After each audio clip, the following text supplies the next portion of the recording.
go to Francia and he set up a Viking kingdom there, which became later known as Normandy.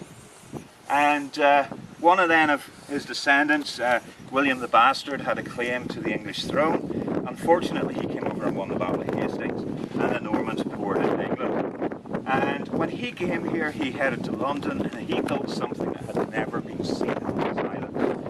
He built a Frankish keep, which we now call. Some of the Normans stayed. They became English Anglo-Normans. The rest went back to Francia.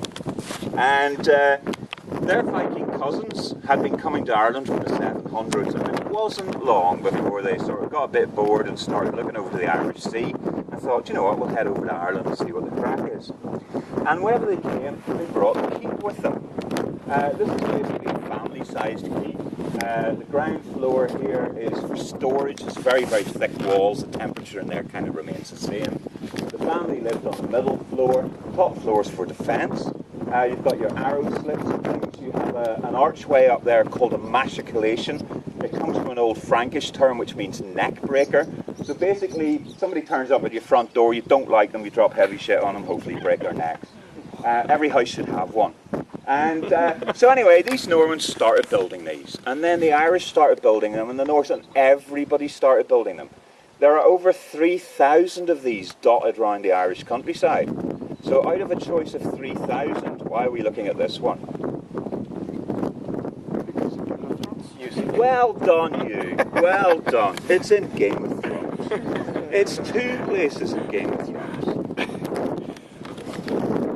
Okay. From this side, it is 1/2 of Walder Frey's torres. From the side you walked up is river runs. Now, what they did was they took the building, and if you look at that building and if you do photograph it, it does tend to look a bit small on a photograph.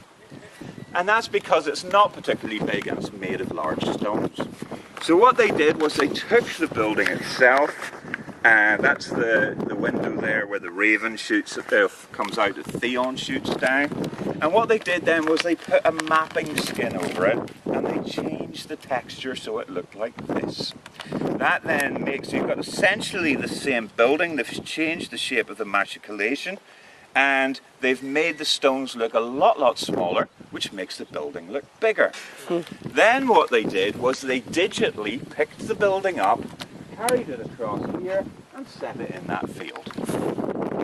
Then what happens is you get this view. Do you notice anything? The tree. The tree. That's how you know you're looking in the right direction. Yeah? That's what I said, the tree is practically an extra. Yeah? So you're looking across, and what you'll find then is the twins run from this field just here to the green field on the far side. Why did they choose here? Well, number one, you've got a nice placeholder here that you can adapt. Number two, the twins go across the green fork of the River Trident. So what they needed was a huge river and a kind of a fork effect. What did you notice about the sea down there when you were at the ferry? It flows, doesn't it? Yeah, you could see it flowing past. The locals call it the river because it looks like one. So we've got silly sea that looks like a river, which means when your brains see it in the background just for a nanosecond and you see a large piece of moving water, as far as you're concerned, that's a river, right? You now know it is not a river, it is in fact the sea. This is then just a little bay that we drove around. There's the house at the end of it. And so by dropping the twins across here, it gives you that right kind of effect that they were after. Now, this is supposed to be the shot looking out from inside out. Do you notice anything on that one? The tree. Yeah, what do you notice about it? It's on the wrong side, isn't it? That's what happens when you've got something sticking up on the outside like that. So what you've got is this view where obviously the tree is very much to the right hand side of the bridge, is it not? Yeah. And then somebody has inverted this one by mistake, and the tree then is weighed in on the left hand side of the bridge. Now they're normally very pedantic about this stuff. I've seen a shot pulled that was at Harrenhal, and the director, that it was taken from the sea looking up, and the director pulled it and he says, I think one of those horses is facing the wrong way. The horse was the size of a pinhead. Do you know what I mean? So they reshot it with the guy facing the other way.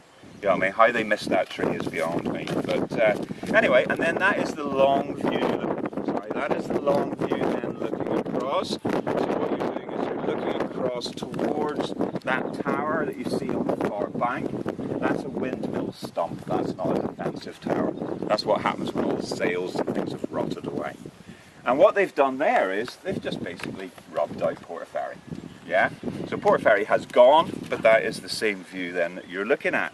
Because you're in the Riverlands, all right? The Riverlands that you see on the television are always Strangford Lough and the River Coyle that runs into it. Will be going down there this afternoon.